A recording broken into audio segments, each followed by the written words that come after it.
Srpske dečije knjige predstavljaju Pričice o Srbima, Dominik Marov. Kroz razgovor roditelja i dece, pričice o Srbima nam donose kratku, ali zanimljivu istoriju srpskog naroda. Od dolaska Slovena na Balkan do događaja iz novije istorije. Tekst je pisan lako, pitko, sa ciljem da deci bude zanimljiv, ali ujedno i poučan.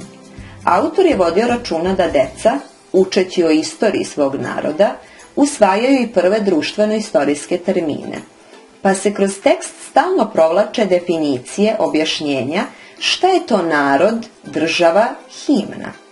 Ilustracije su rađene tako da na zanimljiv način deca uoče i prepoznaju značaj pojedinih ličnosti i da polako počnu da pamte njihove likove. Na kraju ove knjige je dat mali rečnik manje poznatih reči. Knjiga Pričice o Srbima Dominika Marovta je 2009. godine dobila dečiju književnu nagradu Dositejevo pero. Pričice o Srbima.